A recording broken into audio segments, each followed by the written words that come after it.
I'm here to show you guys how to make a perfect Starbucks brand latte in 4 easy steps. A couple things you'll need. Milk, first off. You'll need the appropriate pitcher. You may or may not need a spoon. And obviously, your espresso bar. Alright, so we do. Major step number 1 is we're going to pour the milk to the appropriate line. The Starbucks pitchers kind of have little lines designated. We pour it to the first line because we're going to make a tall size. If you wanted a larger size, obviously you pour a little higher. Major step number 1 is to pour it into the pitcher. Major step number 2 is to fully submerge your wand. By wand, that means the part that actually steams the milk is going to go all the way into the milk.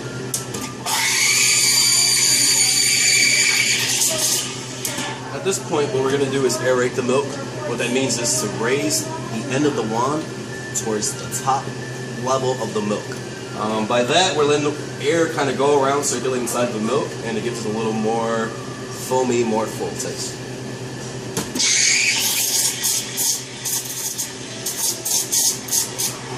For a latte, it'd typically be 3 to 5 seconds. We have another drink that's pretty similar called the cappuccino. Ingredients-wise, they're the same exact drink. The biggest difference between a latte and a cappuccino would be the way the milk is steamed. The cappuccino is generally foamier, and it's a lighter tasting drink. As far as shots of espresso, instead of a tall size beverage, which is what we're making today, it's 1 shot. So we're going to hit the button for 1 shot. And I'll show you what kind of shot it is and how many are coming out. Alright. While that's pulling, we want to keep busy. So we're going to pull the milk off the wand. Check out that milk. That's good milk. After which, we're going to wipe down the wand and kind of let the exhaust flow. Alright.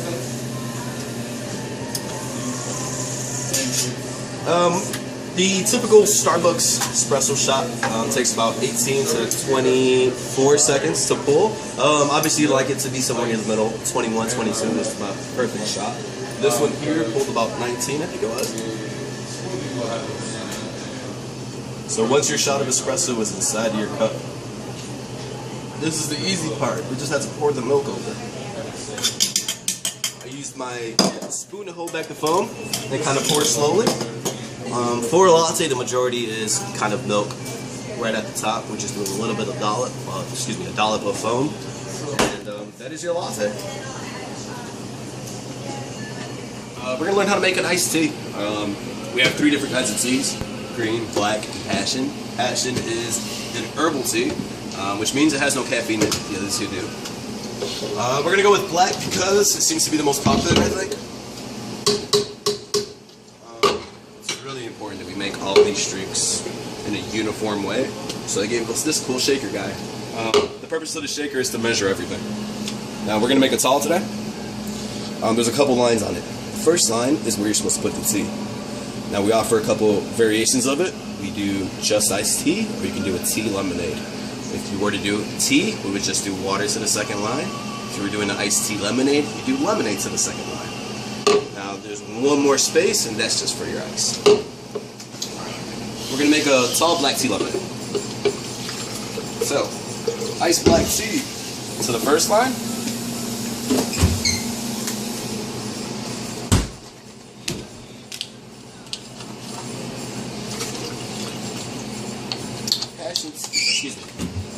Lemonade to the second line. Now, by recipe, these iced teas are sweetened. In a tall, it's 3 pumps, and that's shown by the number of dots on this.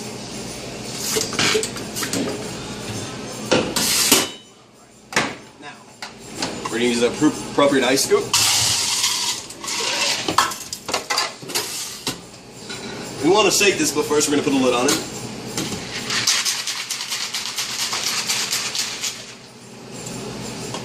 Okay. Now these are actually supposed to be shaken 10 times. I should have counted it out, but I did this a lot. Shaking does 2 things for it. It cools the drink down and kind of shakes it over the ice, and it also gives it this cool kind of froth on top of it. So it changes the drink a little bit. So if you see your barista not shaking it.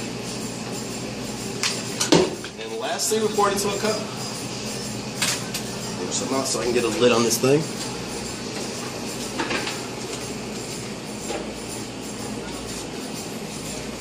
That is your black tea lemonade. I'm going to make a coffee frappuccino today.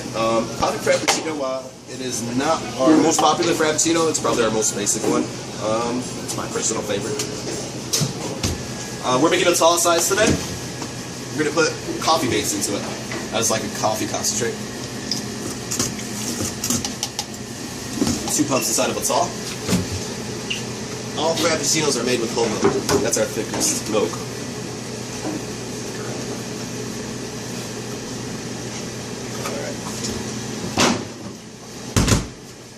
Pour whole milk to the first line on the cup.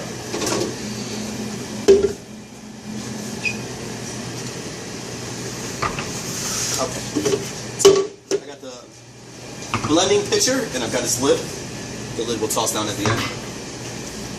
The contents of the cup are going into the pitcher. You may have seen this guy when I made the iced tea. It's our tall ice scoop. One tall ice scoop into it. Alright. Now obviously milk, ice, and coffee isn't going to blend very well. It'll probably be kind of chunky. We use a little bit of gum baits to kind of smooth it out. We offered 3 of them. This is our regular coffee base. This is the light version of that. Those are both for coffee frappuccinos. And the last one is a cream-based one. Any frappuccino that you get without coffee in it probably has this syrup in it. We do have the other one. So for a tall, we're going to do 2 coffee. Okay, we're going to put the lid on it. Make sure it's secure. This blender kind of sits in sideways for whatever reason. We're ready to make sure the lid's all the way down, and then we're going to hit number 1.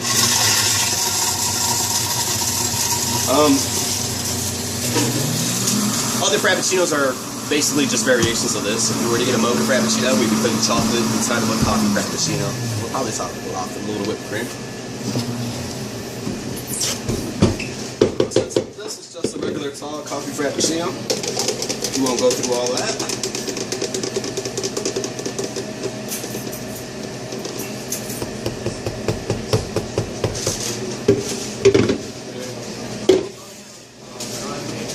Pop a lid on it,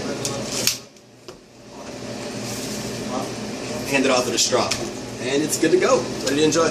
Thank you.